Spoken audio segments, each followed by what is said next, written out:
haut que tous les noms. Roi des rois, aucun nom n'est comme le sien. Le nom de Jésus, plus haut que tous les noms. Alpha, Oméga, aucun nom n'est comme le sien. Le nom de Jésus, plus haut que tous les noms. Roi des rois, aucun nom n'est comme le sien. Le nom de Jésus, plus haut que tous les noms. Alpha, Oméga, aucun nom n'est comme le sien. Alléluia. Aucun autre nom n'a vaincu la mort que Jésus-Christ ressuscité. Nous le lèvons plus haut. En son nom, tout genou fléchit. En son nom, toute main sauvée. Nous invoquons son nom, le nom de Jésus. Le nom de Jésus, plus haut que tous les noms. Roi des rois, aucun nom n'est comme le sien. Le nom de Jésus, plus haut que tous les noms. Alpha, Oméga, aucun nom n'est comme le sien. Le nom de Jésus. Du règne du roi, de celui qui veut marcher avec la présence de Dieu et l'influence que cela donne. Nous n'allons pas nous attarder sur cela. Le deuxième point, toujours dans le verset 6, il dit « Une paix sans fin au trône de David et à son royaume. » Une paix sans fin. Celui qui règne selon le Seigneur est ambassadeur de paix. Amen. Paul dit, il a fait de nous le ministre de la réconciliation. Il nous a donné la parole de la réconciliation.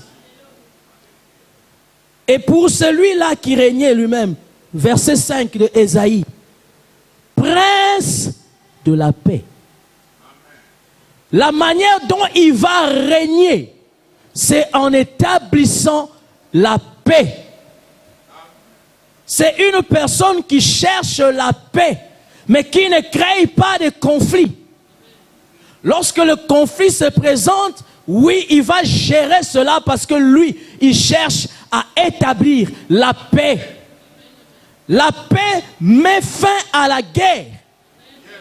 Or, le roi que eux cherchaient, c'était un roi qui va toujours les conduire à la guerre. Nous, le roi que nous avons, c'est le roi qui nous donne la paix. Il a mis fin à notre guerre. Il a vaincu.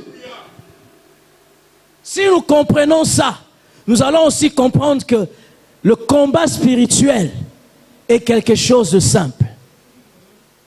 Parce que celui qui est en nous est plus grand que celui qui vit dans ce monde. Tout simplement parce qu'il a été vaincu. Il a été vaincu. Nous, nous ne combattons pas pour aller chercher la victoire. Ce n'est pas ça notre état d'esprit lorsque nous entrons dans ce que nous appelons combat spirituel. Nous devons simplement savoir que nous sommes vainqueurs. Et bien plus que vainqueurs. Parce que la victoire, Christ l'a remportée et il nous l'a donnée. C'est à notre compte. Quand tu prends ton compte, tu tapes, tu ouvres ton compte bancaire, tu vois, Jésus-Christ a vaincu. Ne cherche pas des millions d'euros, cherche la victoire du Seigneur. Et lorsque tu as cette victoire-là du Seigneur, la paix est établie. Parce que l'ennemi a été vaincu. Et la victoire du Seigneur Jésus ne laisse pas la place à ce que l'ennemi puisse fuir, aller se préparer et revenir encore.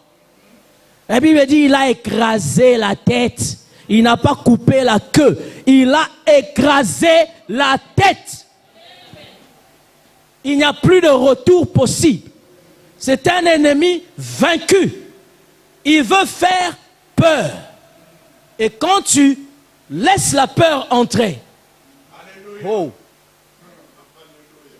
c'est toi qui lui donnes accès. C'est de toi qui lui donne accès.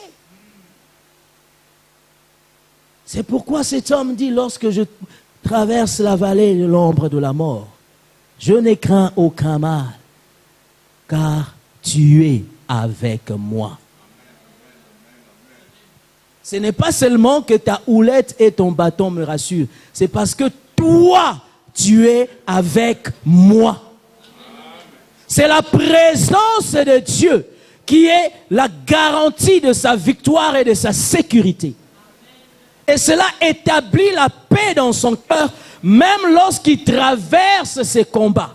Même lorsque les ennemis se lèvent contre lui, il sait qu'il est déjà vainqueur. L'ennemi ne veut pas se laisser faire. Mais j'ai déjà vaincu. J'ai déjà vaincu. Il va frapper, il va frapper, il va frapper, tu encaisses, tu dis, moi je vais rendre un. C'est ce que Jésus faisait avec les pharisiens. Quand il enseigne, il lui bombarde des questions, il pose, il répond à toutes leurs questions. Mais le jour où il a décidé de poser une seule question, personne n'a répondu. Et ils se sont arrêtés. KO debout. Ils étaient à la fois KO debout et KO couché. Donc, ils étaient partis. Parce que si, vous voyez, nous chantons ces chants. Il tient le monde dans sa main, n'est-ce pas? Le monde pèse combien de kilos? Le monde pèse combien de tonnes? Les sportifs portent des poids. 20, 50, 60. Ils ont cette compétition-là pour renforcer leurs muscles. Plus il porte de poids, plus son coup de poing est efficace. Maintenant, lui, il porte le monde. Il porte l'univers. Il fait le pompage avec ça. S'il te donne un coup, ils étaient complètement écrasés. Et la paix de Dieu est établie parce qu'il a vaincu l'ennemi qui troublait. Que votre cœur ne se trouble point. Croyez en Dieu, croyez en moi. Recevez ma paix. Soyez en paix. Que la paix de Dieu, qui surpasse toute intelligence, garde vos cœurs. Pourquoi perdre ta paix au travers d'une circonstance? Peut-être qu'une nouvelle peut te troubler un instant, mais ne reste pas dans cet état. Que la paix de Dieu te garde pour que ton âme soit en état de réfléchir sur le positif. Parce que la victoire, elle est pour toi. Et la paix, elle est là pour toi. Donc, dans ce règne-là, cherche la paix. Autant que cela dépend de nous, comme dit Paul, soyons en paix avec tous les hommes. Recherchez la paix envers tous et la sanctification sans laquelle personne ne verra l'éternel. Vous voyez pourquoi leur demande n'était pas bonne. Parce qu'ils cherchent un roi qui va leur maintenir dans les troubles. Or, dans la guerre, les enfants meurent. Les familles disparaissent. Les choses sont calcinées. Tu vas en guerre, peut-être ton frère va mourir en guerre. C'est peut-être toi-même tu vas mourir dans cette guerre-là. Mais nous avons un roi qui donne la paix. Pour que nous n'ayons plus à combattre. On n'a plus à combattre. Si l'ennemi vient, tu lui dis, notre roi t'a vaincu. Et je suis sous la protection de mon roi. Si tu me touches, tu sais ce qu'il va te faire. Tu sais ce qu'il va vous faire. Quand on parle de la souveraineté d'un État, si ce pays-là est puissant, l'ennemi n'ose pas traverser les frontières. Parce que c'est une déclaration de guerre. Et tu sais que s'il libère ses armes, ses missiles, on ne pourra pas résister. Donc, restons dans notre position. Soyons en paix, parce que nous sommes sécurisés dans la victoire de notre Dieu. Le troisième élément, il dit l'affermir et le soutenir par la justice et par le droit. Le droit et la justice pour affermir le règne et la puissance de son royaume.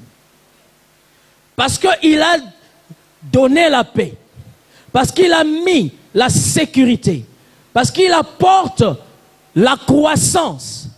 Il faut que ceux qui vivent au-dedans marchent dans le principe qui vont permettre que cela continue. Il y a le droit et il y a la justice. Le droit, c'est tout ce qui est la loi. Comment fonctionner, comment marcher, comment vivre. Lorsque Israël est sorti d'Égypte, Dieu va leur donner une loi pour devenir réellement la nation d'Israël.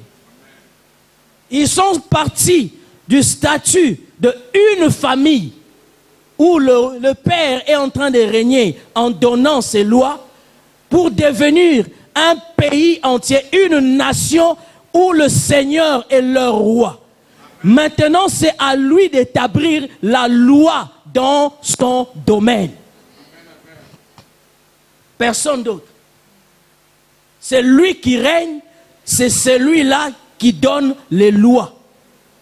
Le roi est celui qui fait la loi. C'est lui qui ordonne toutes choses. Comment cela va fonctionner? On l'appelle même le garant du bon fonctionnement des institutions, n'est-ce pas? Parce qu'il est censé protéger ces lois-là au bénéfice de son pays, pour que les choses continuent à fonctionner. Ça, c'est le droit, ça, c'est la loi. Qu'est-ce que je peux faire et qu'est-ce que je ne peux pas faire?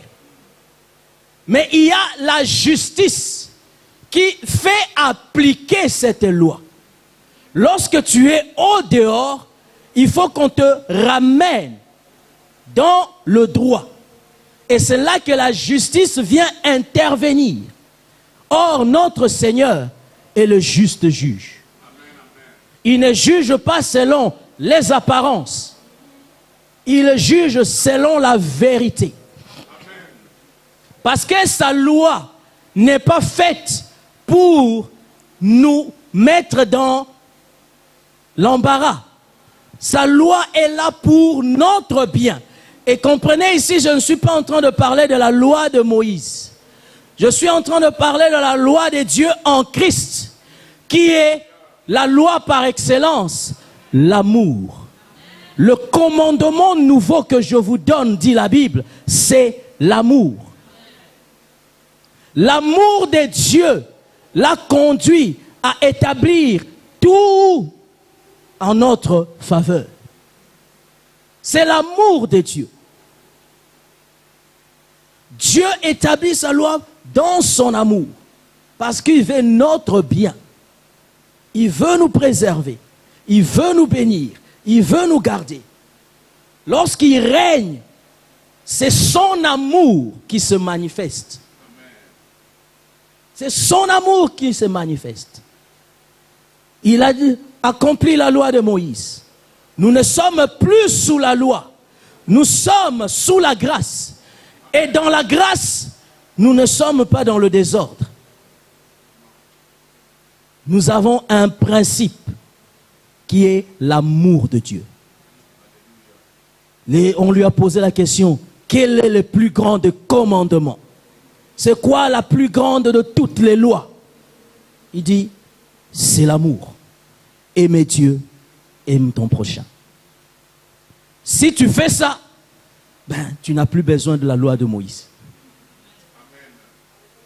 Si tu comprends ça, tu n'as plus besoin de la loi de Moïse. C'est ce que Jésus voulait enseigner à ce jeune homme riche. Qu'est-ce que je peux faire pour hériter du royaume des cieux? Il dit, mais tu as lu la loi de Moïse. Tu connais les commandements. Il dit, mais ça ne suffit pas. Je sens qu'il me manque quelque chose. Il dit, ok, prends tes biens, vends-le, prends l'argent, ne fais pas les affaires, donne-les aux pauvres, et ensuite, tu me suis. Si c'était que vends tes affaires, vends tes biens, tu as de l'argent, investis dans les affaires. Ah oui, Dieu m'a béni. Je suis dans les affaires, un homme prospère. Mais il dit non, c'est pas pour investir, c'est pour donner aux pauvres. Et toi, tu me suis. Tu me suis. Il est en train de dire, aime Dieu au-dessus de toute ta richesse.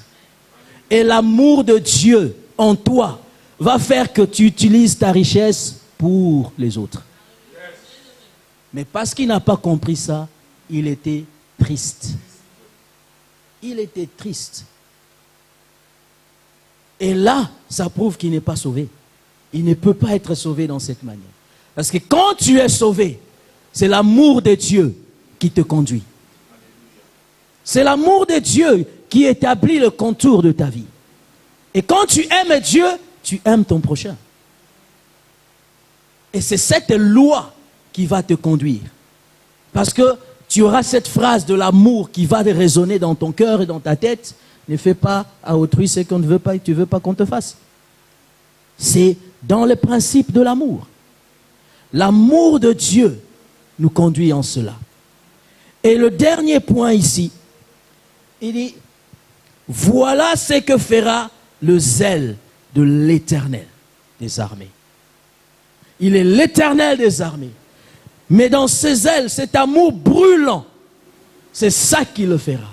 Alors, nous devons aussi avoir du zèle, ce courage, cette audace de pouvoir faire les choses que le Seigneur a fait, les choses que le Seigneur nous demande de faire.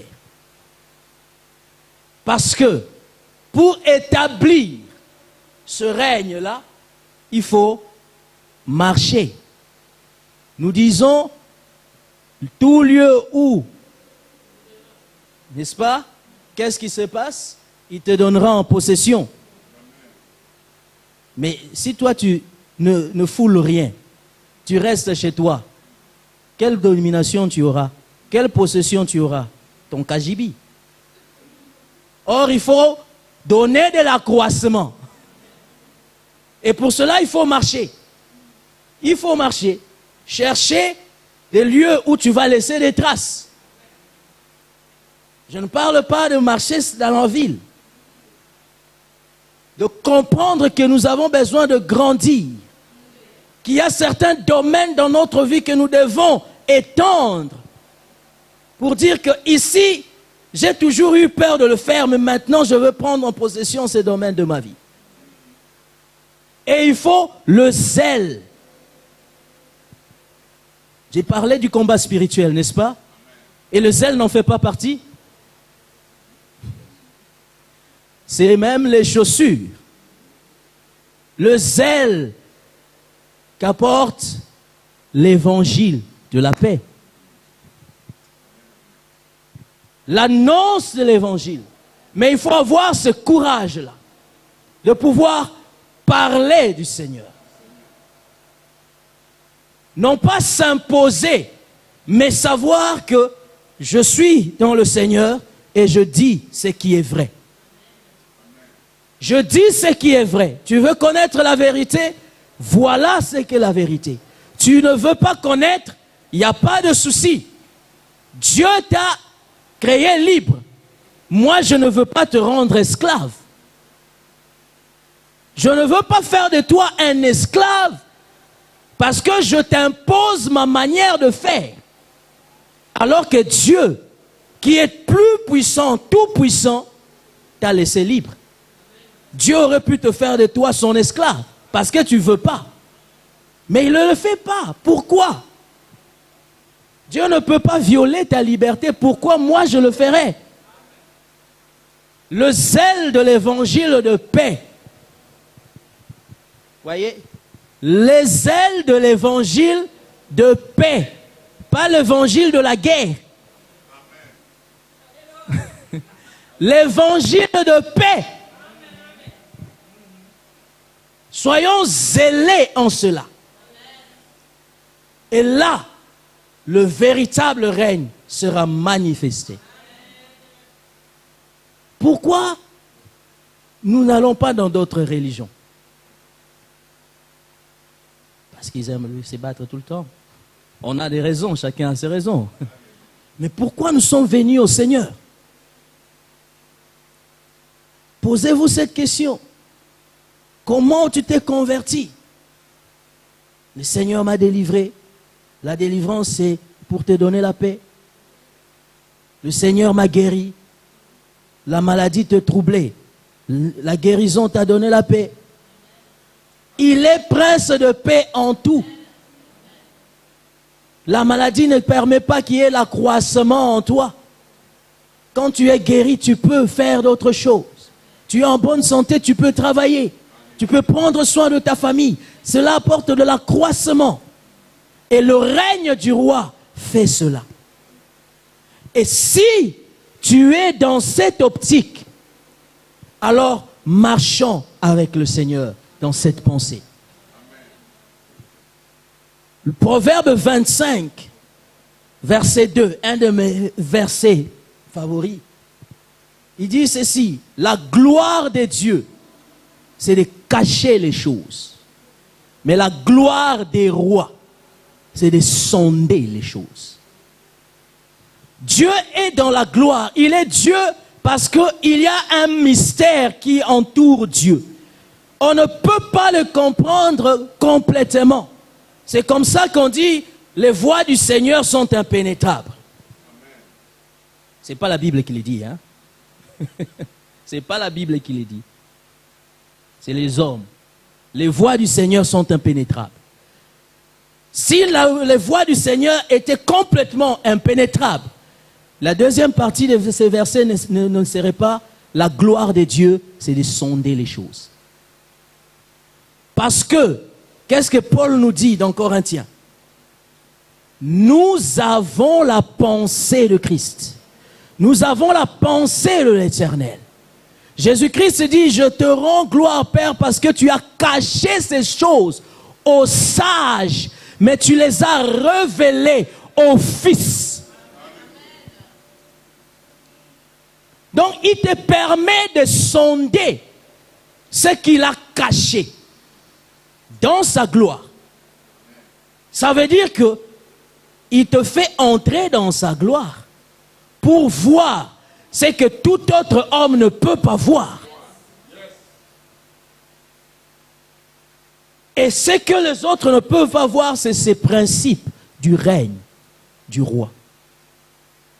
Ils le font selon les hommes et non pas selon Dieu. C'est pourquoi là où ils veulent dominer, il y a la tyrannie. Et quand tu domines sur quelqu'un sans son consentement, résultat, toujours rébellion. Tu vas dire, mais toi tu es désobéissant. Est-ce qu'il était prêt à obéir au départ? Non. Tu voulais imposer ta loi. Il ne faut pas dire qu'il est désobéissant. C'est toi qui voulais t'imposer. Lui, il n'en avait rien à voir. C'est comme ça qu'on parle de la soumission qui est un acte volontaire et conscient d'entrer sous l'autorité d'autres. Comment suivre Jésus? Pour suivre Jésus, il faut d'abord comprendre qu'il est le Seigneur. Si tu ne comprends pas qu'il est le Seigneur, ben, tu diras, je veux vivre ma vie. Donne-moi seulement ton nom, mais je mangerai de mon pain. Donne-moi ton nom. Passe-moi seulement la bague au doigt, qu'on sache que je suis marié. Mais je vis ma vie. Je vis ma vie. Vous n'êtes pas un couple. Mettez tout en commun parce que les deux deviendront un. Les deux deviendront un. Et je finis avec ce texte de Marc 16. Voici les miracles qui accompagneront ceux qui auront cru. Est-ce qu'il dit, voici les miracles qui accompagneront les pasteurs? Voici les miracles qui accompagneront les prophètes? Voici les miracles qui accompagneront les trichops, les archibishops et tout? Il dit, à ceux qui auront cru. Qu'est-ce qui va se passer? En mon nom, ils imposeront les mains aux malades et les malades seront guéris. Ils chasseront les démons. Si tu as cru au Seigneur et que tu as vu comment le Seigneur a apporté son règne dans le monde, dans ta vie, en son nom, marche avec cette pensée. Tu établiras le règne de Dieu autour de toi. Ton ami sera malade, tu dis, je peux prier pour toi. Parce qu'il m'a donné ce pouvoir. Moi, je crois. Parce que je crois, il dit, ces miracles vont m'accompagner. Parce que je le fais en son nom. En son nom. De la même manière que lui, il a fait. Faisons. C'est ce qui veut dire en son nom. Tu le fais à la place de quelqu'un d'autre. Si lui, il était là, c'est ce qu'il allait faire. Mais parce qu'il n'est pas là, il t'a donné le mandat. C'est-à-dire une autorisation légale de faire les choses comme lui. Sinon, ton autorité n'a aucun fondement. Sans fondement, ton autorité sera bafouée. On va te boxer comme les 7 fils de Sheva. Ils ont chassé les démons. Ils avaient l'habitude de le faire. On dit que c'était des exorcistes. Donc ils avaient cette pratique de chasser les démons. Lorsqu'on a dit à Jésus que toi tu es un démon, tu chasses les démons au nom de Belzébuth, il dit vos fils, sous quel nom ils le font? Donc ils avaient cette pratique-là en Israël. Ils savaient qu'il y a des esprits qui dominent sur la vie des gens. Mais il fallait le faire dans la pensée de Dieu.